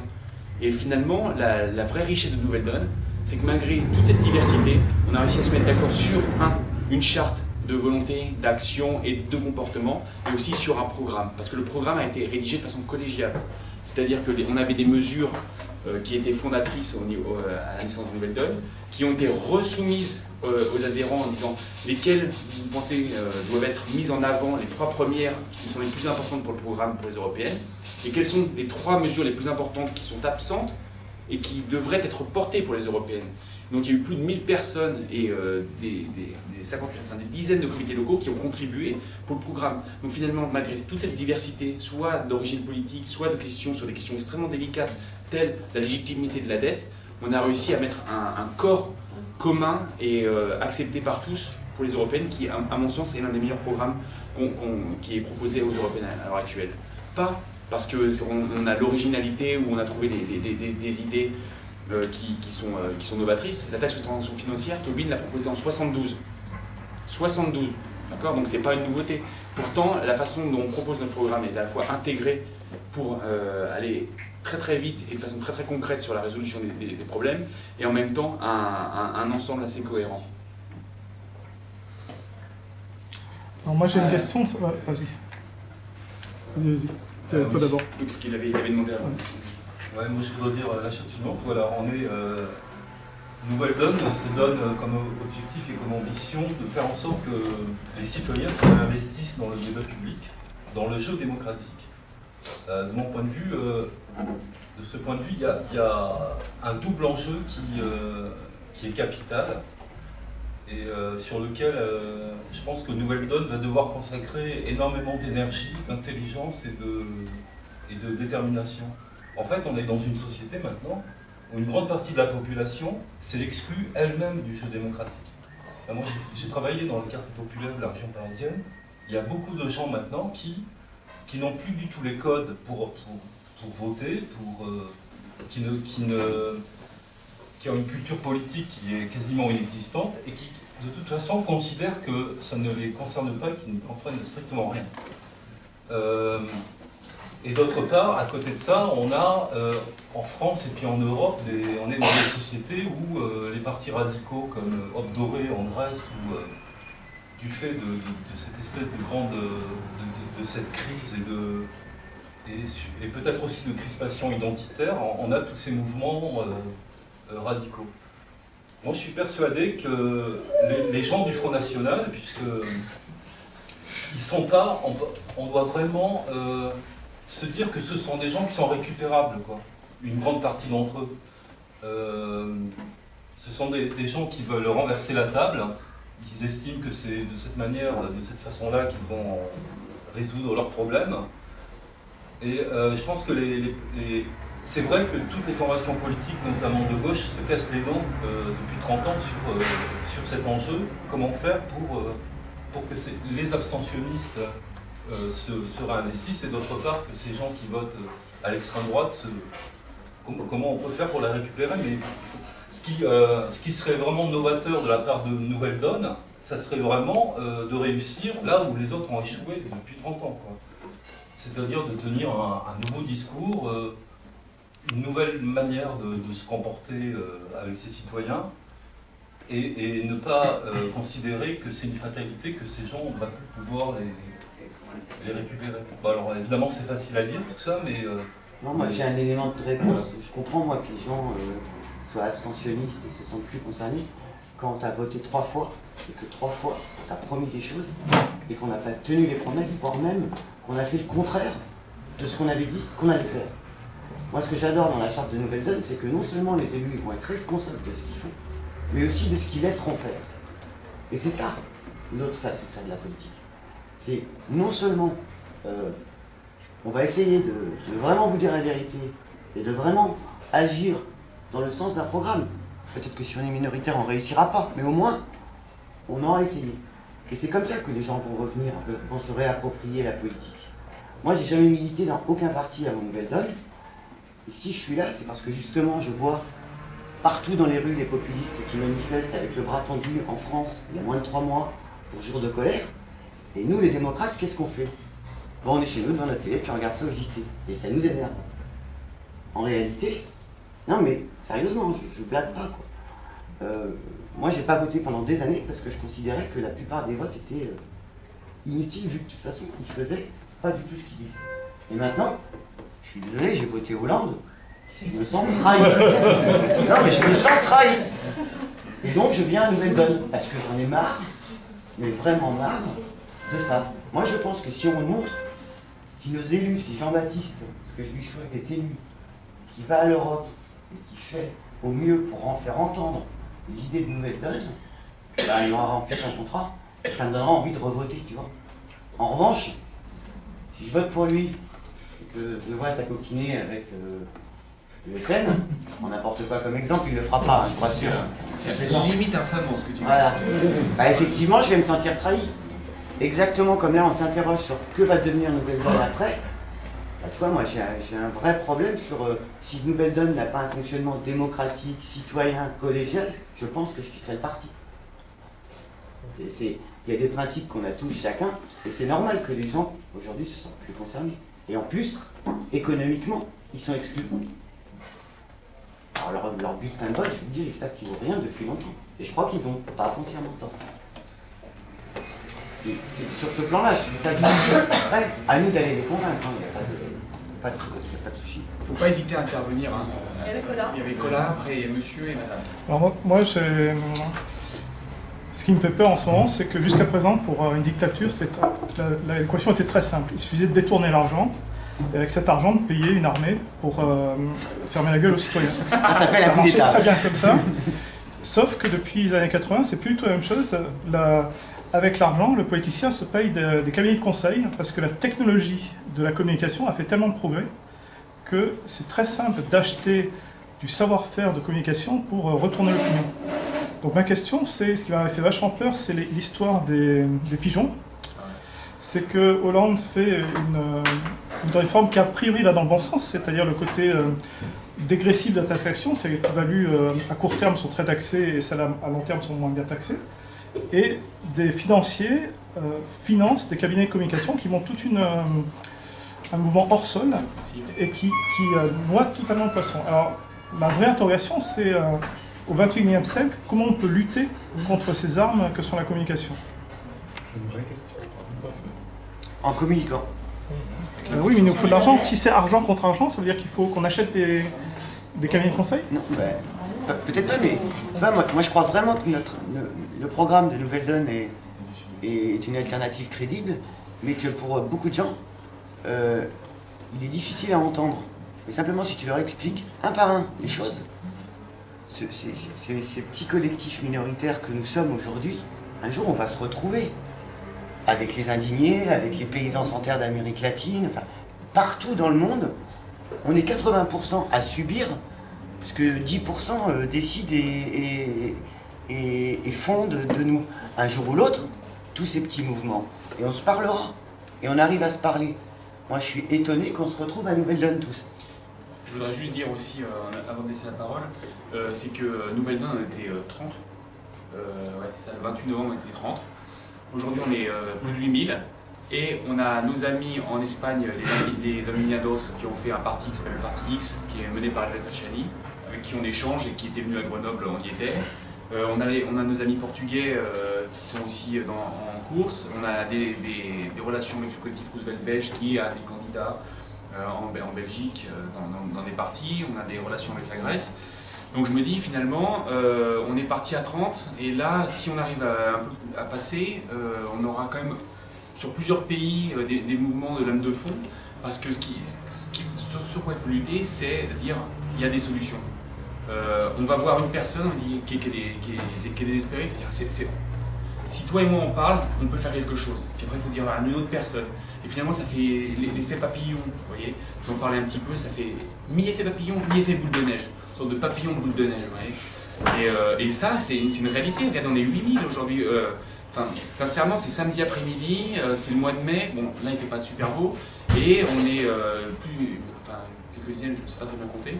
réunis au Petit Gary pour discuter des européennes, alors qu'en 2009 il y avait 60% d'abstention, que dans notre département c'était 70%, et pourtant on est là en train de discuter, de dire ouais tiens, il faudrait faire ça pour changer les choses.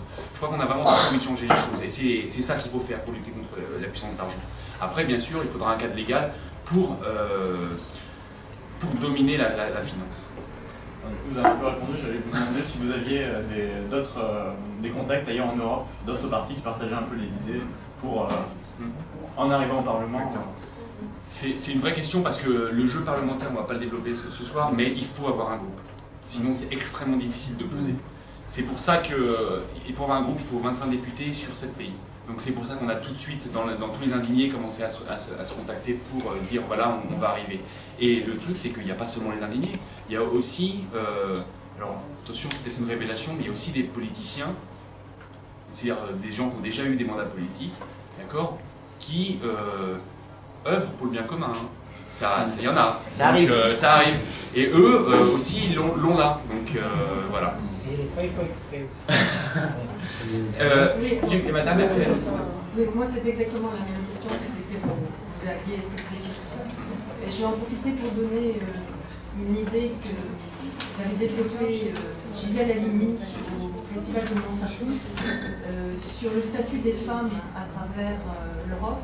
Elles avaient travaillé à faire un bouquet de la clause européenne la plus favorisée. C'est-à-dire que dans toutes les questions, la contraception, l'avortement, l'égalité, etc., elles avaient essayé de regarder ce qui se faisait de mieux en Europe, dans quel pays ça se faisait, et d'en faire un bouquet pour dire, ben voilà, on veut ça pour c'est super ça. l'Europe entière, et ça marche dans tel pays, donc ça peut marcher chez nous. Hier, je discutais avec une Danoise, c'est pareil, je me dis, mais bien sûr, on doit se caler vers le haut et jamais vers le bas. Voilà. Oui, c'est exactement le même principe que pour la convergence sociale. Et dans celui-là, je disais tout à l'heure, j'étais au PS quand on a fait le point sur l'Europe, et j'ai fait passer cette clause au PS. Donc le PS maintenant la porte. Donc si Nouvelle-Donne ne la porte pas... La clause européenne la plus favorisée. En fait, à l'époque où nous étions au PS, nous étions la motion du collectif Roosevelt, enfin sur Stéphane Hessel. Donc une motion, en fait, c'est un groupement d'idées, comme toujours, il y a des rapports de force. Donc pour faire court, donc Véronique avait été notre représentante au bureau national du PS, et on avait porté aussi cette motion qui avait été inscrite dans le corps du programme, donc, par Véronique. Mais, attendez, il y a... Pour rester donc sur l'histoire des alliances et des groupes, justement, moi j'ai une bête question technique qui me chiffonne. J'ai entendu passer le chiffre de 3% tout à l'heure, mais pour avoir, c'est 5%. Il faut 5% pour...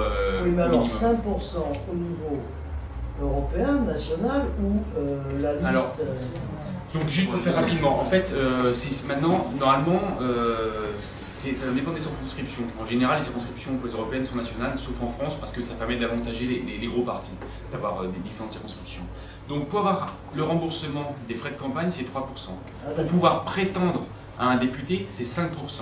Et 5% dans le sud-est. Non, en France. Pour pouvoir prétendre à avoir des députés, il faut 5% minimum. National. Non, par circonscription. C'est la circonscription qui compte. Nous, c'est sud-est. Attendez. Oui, non, mais je sais bien, mais... Parce que si c'est 5% sud-est, pour le dire en tout cynisme, c'est bien plus mal barré que si c'est 5% national. Ne parlons pas... Non. Mais en fait, il n'y a pas de circonscription nationale. En France, c'est en Espagne, c'est au Portugal, c'est en Belgique. Il n'y a pas de circonscription. En France, les circonscriptions nationales, qui étaient le cas en fait avant 2004, d'accord, qui ont été changées pour favoriser les grands partis.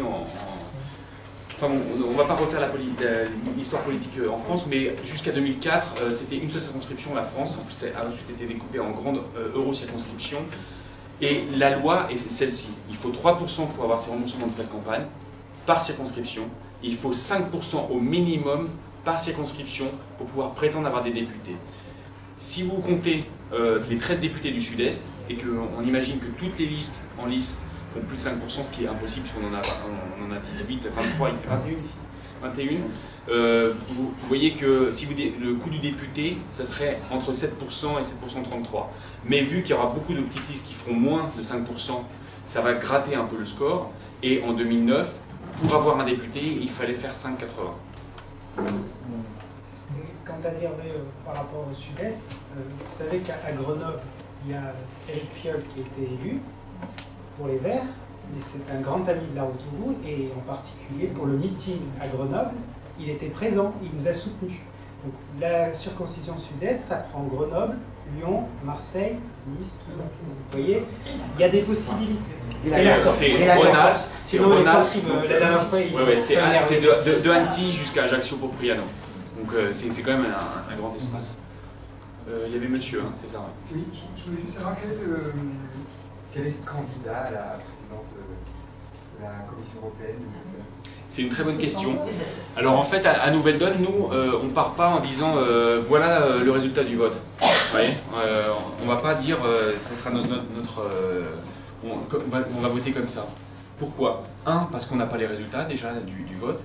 2, parce que la consultation du candidat, il faudrait déjà être sûr que ce sera les candidats qu'on nous annonce qui seront représentés, ce qui n'est pas forcément le cas, parce que ça décidera au moment de la recomposition des groupes avec la mandature 2014.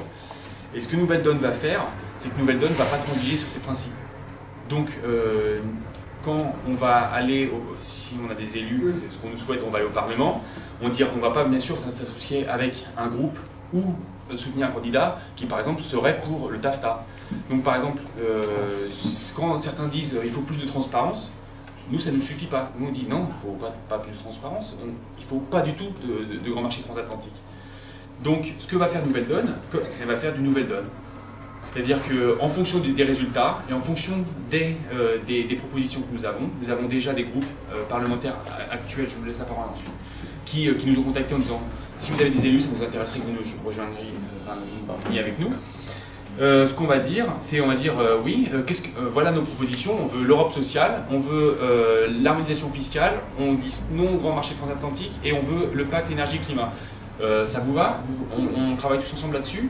Et ensuite, ils disent ouais, non, peut-être pas. Et nous, ce qu'on va faire à Nouvelle Donne, c'est qu'on a 6 semaines entre le 25 mai, le résultat de l'élection, et la première session parlementaire, le 14 juillet, pour, de façon hebdomadaire, avertir nos militants, nos adhérents, en disant voilà, tel groupe nous propose ça, mais ils veulent pas ça. Qu'est-ce qu'on fait? On continue avec eux, on continue pas avec eux?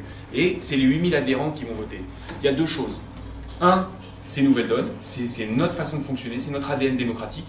Et 2, c'est pas 3-4 députés qui discutent avec un groupe, c'est 8000 adhérents qui sont derrière. Et ça, c'est une autre force de frappe dans les négociations. C'est noble, mais la démarche est noble.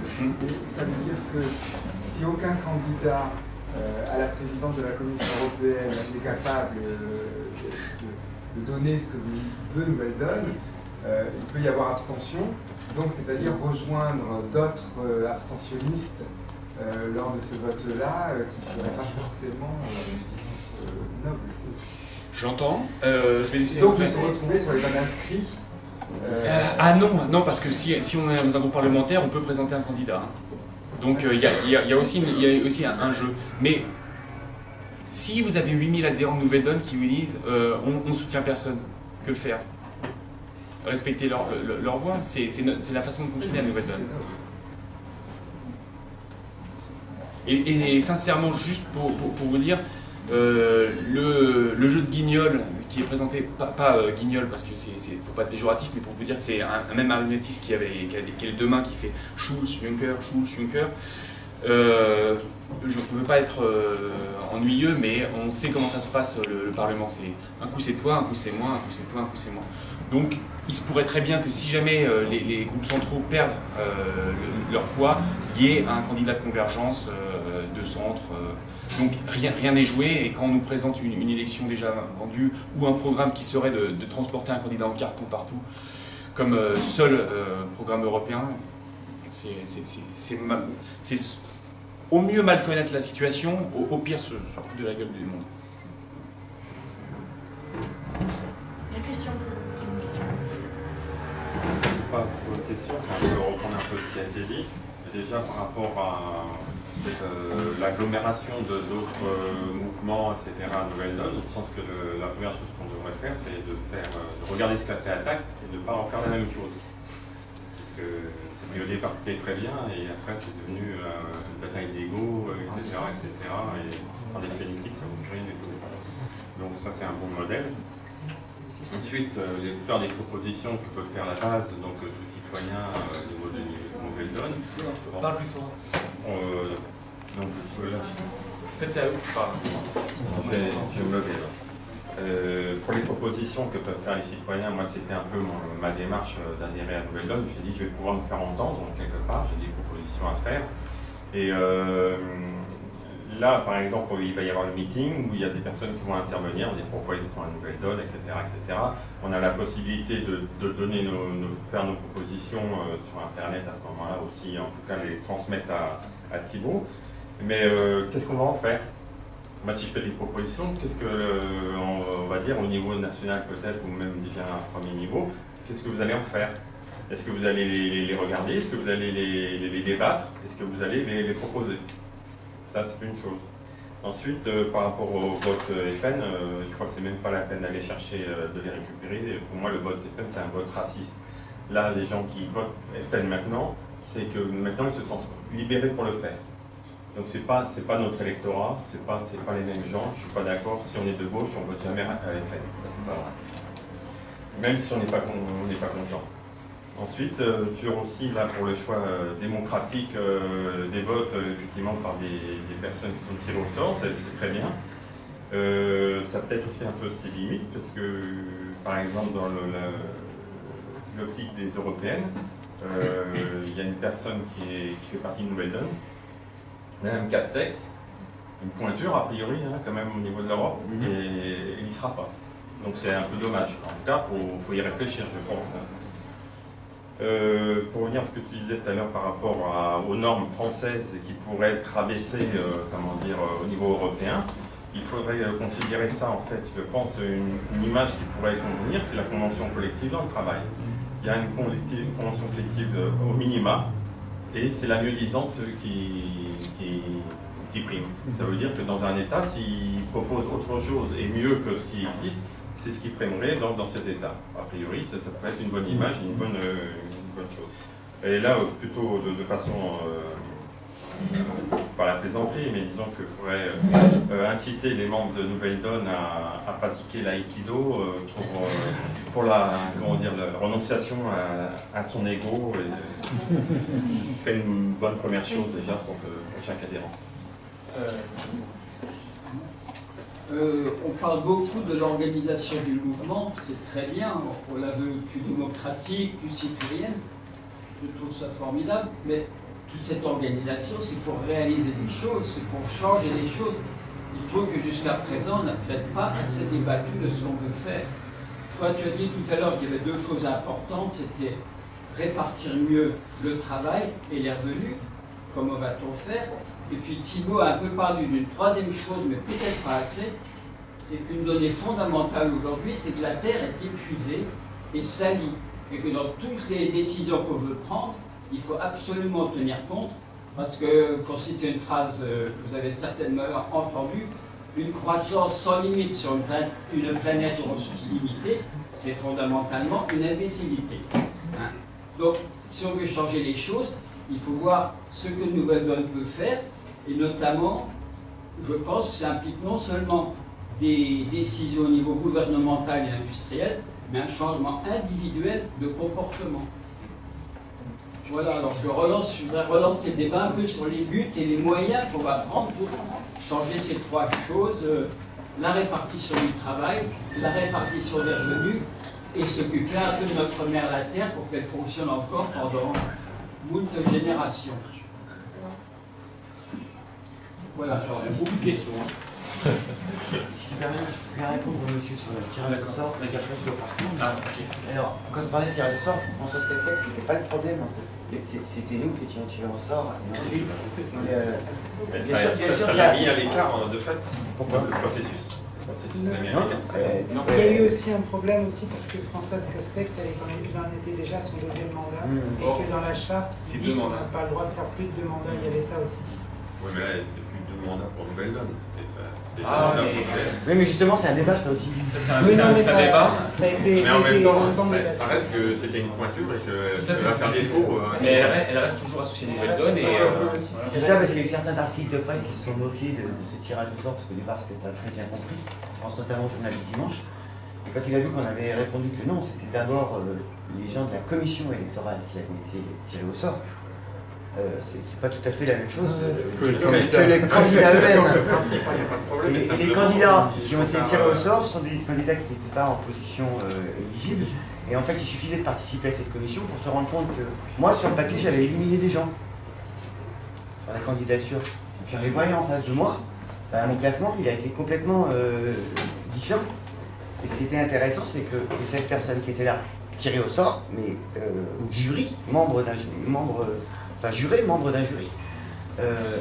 venaient elles aussi d'horizons très différents. Donc on se retrouve tous unanimement, ou quasi unanimement. Par exemple, sur la candidature de Jean-Baptiste, c'était déjà en soi un garde-fou. Qu'il est fou. C'est pas ce que je veux dire, mais il y a quand même quelque chose qui s'opère dans ce... J'ai bien compris, oui. Bon, c'était super sympa de vous voir, je dois partir, hein, parce que je suis venu ici en week-end pour voir des amis, des gens avec qui je m'amuse bien, je parle pas de politique, non si c'est pas vrai, j'en parle tout le temps. Mais bah, je vous souhaite bonne chance, bon courage, plein de punch pour la suite. Et puis on se voit à Marseille au meeting, hein, donc. Hein. Okay. Bon, on s'appelle dans la semaine. Bon courage. Bonne réunion. Salut. Alors, je vais répondre d'abord à la question avant de faire des réponses. Convention collective, le mieux disant, oui, c'est parfait, il faut faire ça. Hein. D'ailleurs, c'est l'une. Il y a un exemple qui existe en Europe, c'est sur les travailleurs détachés. Vous savez, normalement, les travailleurs qui vont travailler dans d'autres pays sont censés être payés avec le salaire qui est le plus avantageux pour eux. Malheureusement, c'est jamais appliqué. En plus, comme il n'y a pas assez d'inspecteurs du travail pour vérifier, c'est la porte ouverte. Donc c'est quelque chose qui est déjà établi et sur lequel on peut travailler. Non, mais ne fonctionne pas. Je sais pas si c'est bien compris, c'était par rapport aux lois que, comme vous disiez tout à l'heure, des lois qui pourraient être présentées, mais dans tous les domaines, hein, je ne parle pas du travail. J'ai bien compris. Ouais. Ouais. Mais je donnais juste un exemple comme quoi ça existait déjà. Non, c'est juste pour montrer la transversalité. Le fonctionnement des adhérents, bah là, il y a déjà eu une chose, tu as fait des propositions pour le programme qui ont été prises en compte à l'intérieur du comité local, tout comme moi, est-ce que j'ai participé au sein du comité local de Nouvelle Donne pour dire, voilà, telle proposition pour moi me semble la plus importante. Donc on a travaillé comme ça. Ensuite, il y a deux choses, c'est que Nouvelle Donne, c'est un mouvement qui à l'heure actuelle débute, on a seulement moins de 6 mois, hein, et qu'il y aura un congrès à l'automne pour remettre à plat l'organisation. Donc il y aura les commissions thématiques qui ont été mises un peu en dormance pour la période électorale, qui seront réouvertes, où chacun pourrait contribuer. Pour ceux qui sont à Nouvelle Donne, il y a déjà le réseau, Cola par exemple est un des architectes du réseau, il y aura les contributions thématiques qui pourront être faites directement comme un Wikipédia en ligne par les adhérents. Et donc ça, c'est la construction du mouvement et des idées par la commission thématique, donc les réflexions qui se passeront à l'intérieur du mouvement. Mais maintenant, la question la plus importante, c'est comment les élus Nouvelle Donne vont contribuer avec les adhérents Nouvelle Donne ou les citoyens. Une des choses qui est déjà claire sur les personnes qui seront élues et qui seront de Nouvelle Donne, c'est la participation aussi de Parlement et citoyens, où les contributions des lois sont discutées directement avec des retours citoyens et les prises de décision sont prises en rapport. C'est quelque chose qui sera fait directement par les élus Nouvelle Donne. Donc il n'y aura pas... Finalement, voter pour un élu Nouvelle Donne, c'est pas donner un blanc-seing à une personne qui part pendant 5 ans et puis qui va voter. Non, c'est avoir une personne avec qui vous aurez un contact direct et qui finalement fera rentrer la citoyenneté et les citoyens au Parlement. C'est embaucher un CDD, enfin pas un CDI, un CDD. Oui, le Parlement, oui, puisque nous, en fait, quand on a porté notre candidature, on a signé une charte très précise en disant qu'il fallait qu'on fasse ci, qu'on consacre, qu'on travaille. Par exemple, ceux qui ne travaillent pas, qui vont pointer à 50,1% pour garder les indemnités, ça c'est contraire à notre engagement qu'on a signé quand on s'est porté candidat. Il y a beaucoup de mesures, si vous voulez, je vous donnerai le document sur lequel on a signé. Ensuite, maintenant, comment refaire de la redistribution et améliorer la terre. Donc, c'est ce sont les thématiques qui sont au cœur de Nouvelle Donne. Améliorer porter cette démarche politique, il faut du politique. Et donc s'il y a une seule personne qui parle, ça prend beaucoup plus de temps que s'il y a un mouvement citoyen de fond qui se met derrière et qui l'aide. Pour la Terre, c'est le pacte énergie, climat et pouvoir d'achat, où l'idée c'est engager une vraie politique. C'est-à-dire pas seulement faire du coup à coup en disant tiens on va préserver tel marais ou faire telle chose, c'est vraiment avoir une vision à long terme du développement de notre pays. Il y aura beaucoup de choses qui devront se passer au niveau national, donc qui seront finalement l'objet des futures échéances, mais aussi des choses pour lesquelles on peut tout de suite s'engager au niveau européen, et c'est pour ça que la plupart des candidats qui sont candidats pour Nouvelle Donne, pour ces européennes-là, ont déjà signé les chartes d'engagement de la WWF, de We Promise, et ont pris des positions claires pour dire qu'ils respectent le choix citoyen, que la politique est pour les peuples et pas pour les lobbies. Donc c'est Politique for Lobby, on a signé beaucoup de choses, on est avec Anticor, on sera à Marseille justement pour dire qu'on s'engage sur une démarche Anticor, avec la préservation de l'environnement. Donc ces choses-là ne se feront pas en un jour, il faut que, comme toujours, il y ait des personnes qui y aillent et qui le fassent, qui portent la voix, mais il faut aussi qu'il y ait des citoyens derrière qui disent ces politiques-là, c'est ça que nous voulons.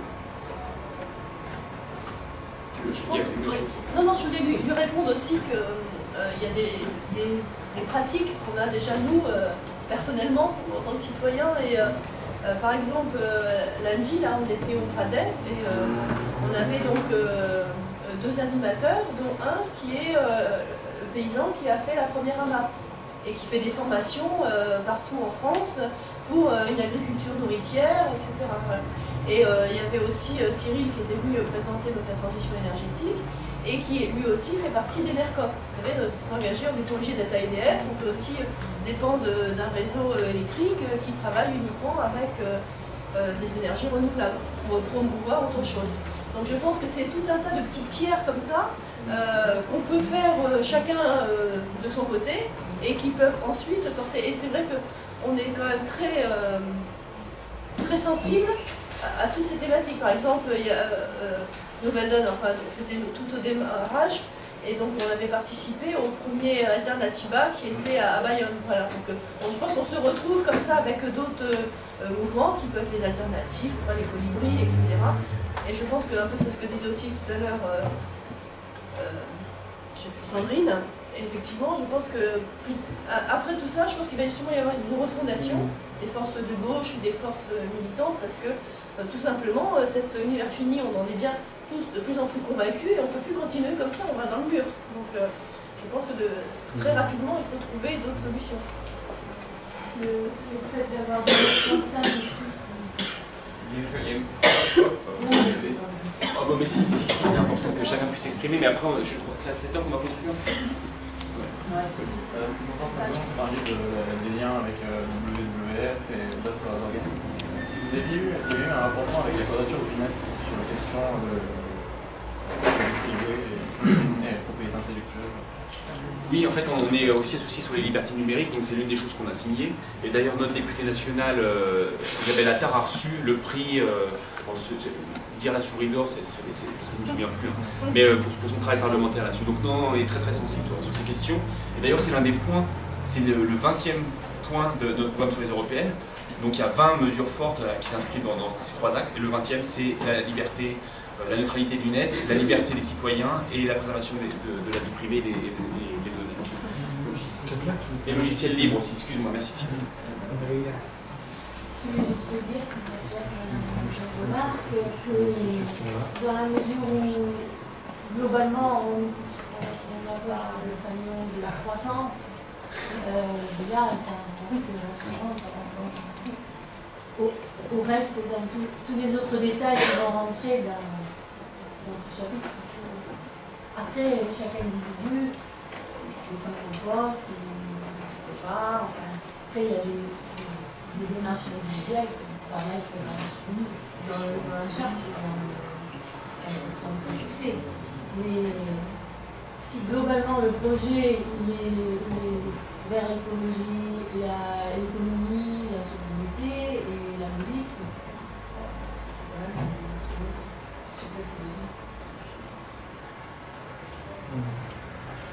Oui, enfin moi ce que je voulais dire, c'est qu'on a dit tout à l'heure que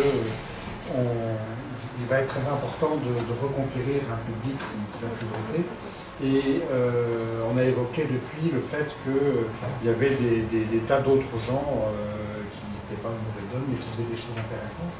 Et il me semble qu'il y a l'une des façons que l'on va avoir de récupérer justement tous ces gens qui vont pas voter, de les convaincre, c'est, je pense, que d'être particulièrement attentif, à être solidaire systématiquement et activement des causes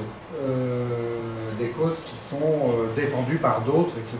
C'est de montrer par l'exemple que ce qui nous intéresse, c'est pas d'augmenter le niveau de fuchsia des quartiers, mais de démarche intellectuelle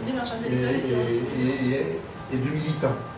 Et ce que je trouve extraordinaire, c'est la façon dont aujourd'hui on marche en millefeuille tout le temps, c'est-à-dire on rajoute des actions à des actions, et chacun défend son niveau. Il y a très peu de transversalité d'action. Et je pense que c'est ça qui tue aussi, et en particulier dans les milieux gauchistes, enfin, de gauchistes de gauche. C'est vrai, je pense que ça fait énormément de mal à la cause, contrairement aux gens de droite, qui sont beaucoup plus solidaires. Voilà. Alors la toute dernière, c'était. Oui, toute dernière, c'était pour conclure. C'était pour répondre à une question. Non, je ne suis pas d'accord avec l'idée sur le national, parce que je pense que, moi j'ai pas envie de... Mais des gens qui basculent d'un camp à l'autre, ça arrive tous les jours. Hein. On l'a vu... Mais en fait, de gauche et raciste. Je pense que là, ils sont très stigmatisés. Bon, on voit les choses assez nombreux. Ça va, moi, je pense qu'il y a... Encore une question? Oui, non, une intervention sur la santé par notre établissement français du sang. Alors, qui fait écho à différentes interrogations, différentes questions, différents points évoqués. Et bon, moi je vais vous parler de la santé publique. Je suis biologiste médical, mais je suis intéressé aux problèmes de santé publique. Et parmi ceux-là, la nourriture, bien sûr, tient une place extrêmement importante. Comme vous le savez, on a assisté à des scandales sanitaires à l'échelon européen. Vous pensez à la vache folle, plus récemment l'histoire de la viande de cheval, etc. Et je voulais déjà dire que concernant le budget des ménages, tu as évoqué tout à l'heure les dépenses par rapport au pourcentage des dépenses dans le budget des ménages. En 40 ans, voilà, hein, en 40 ans, la nourriture, la part du budget des ménages dans la nourriture a pratiquement diminué de moitié. On est passé environ de 30% à 15%. Là, on peut peut-être s'interroger, d'abord, à profit de quoi? Au profit de, effectivement, la santé, mais le logement. D'accord? On peut se poser la question, comment ça se fait? Et cette nourriture, on peut s'imaginer qu'elle serait peut-être un petit peu dégradée dans sa qualité. On a été envahi de produits de l'agroalimentaire. Bon, la France, elle est bien placée en termes d'agroalimentaire, mais il n'y a pas que la France. Bon, la malbouffe a envahi, corrélativement avec le libéralisme économique, elle a envahi nos assiettes avec des dégâts invraisemblables sur la santé. Donc la malbouffe est totalement associée au libéralisme économique, avec un impact, je dirais qu'aujourd'hui le plus grand dealer de la planète, c'est Coca-Cola. Bon, trop salé, trop sucré, etc. Et là, donc, je continue sur le traité transatlantique. Voilà ce qui nous pend au nez avec le traité transatlantique.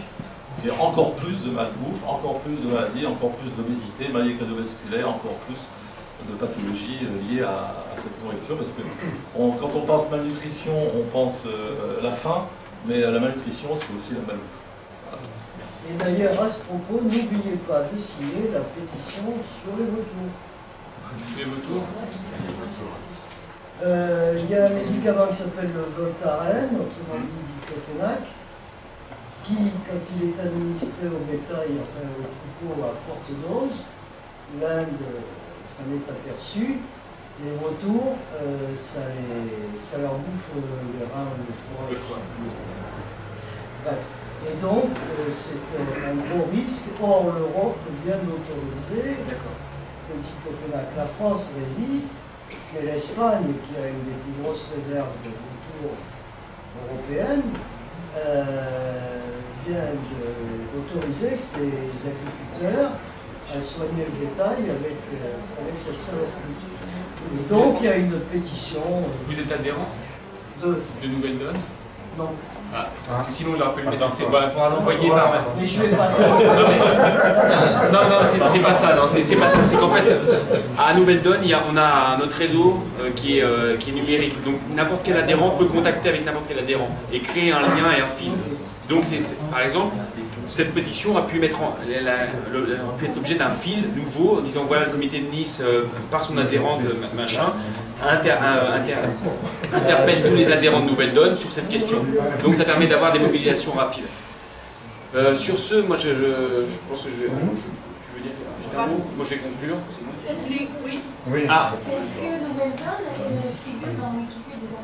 Est-ce qu'on explique ce que c'est? Alors, il y a un article, oui, mais qui n'est pas forcément top, si je me souviens. Mais ça, c'est les informaticiens qui s'en occupent. Là, tout le monde peut s'en occuper. Il y a l'article là, donc allez-y si vous voyez des choses à corriger. C'est le principe de Wikipédia, tout le monde peut corriger. Mais il existe déjà.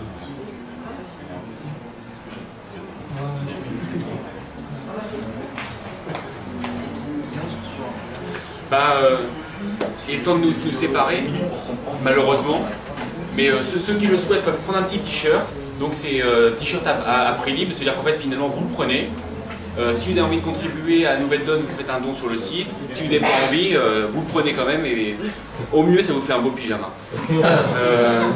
Et enfin, surtout vous remercier vraiment d'être venu. Vous avez pris 2 heures sur votre temps un samedi après-midi pour venir parler de citoyenneté. Et moi ça me rappelle toujours cette idée des grenouilles dans la casserole d'eau qui bout, vous savez. Voilà, la casserole d'eau qui bout, la grenouille vous l'achetez dedans, elle se débat, elle évite la casserole. Et si vous les mettez, les petites grenouilles dans la casserole d'eau et que vous les laissez bouillir, comme par exemple tranquillement à feu doux depuis les années 80, finalement toutes les petites grenouilles que nous sommes sont tranquillement peinards et on est au point de l'ébullition où on va tous claquer.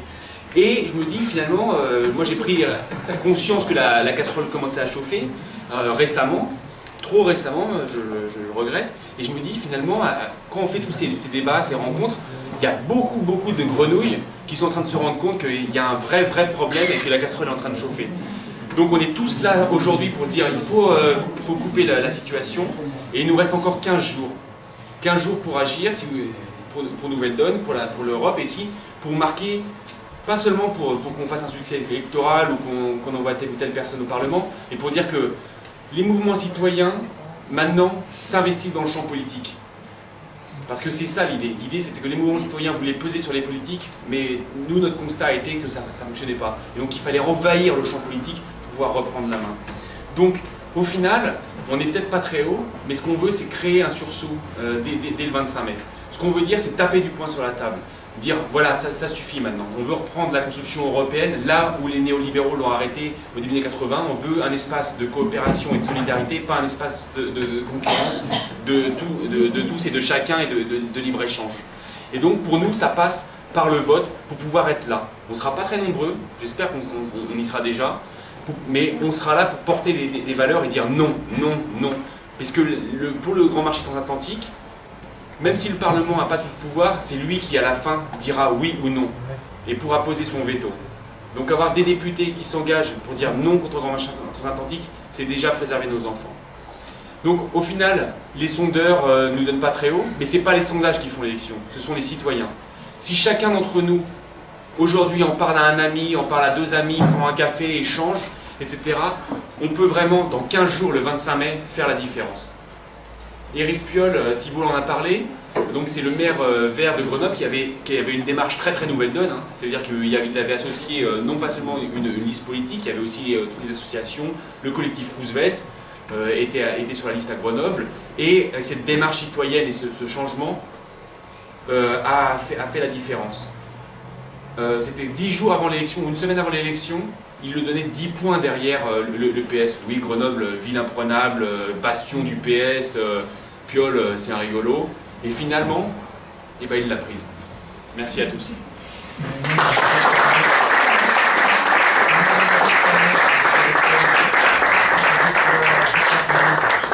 Donc n'hésitez pas à prendre des t-shirts.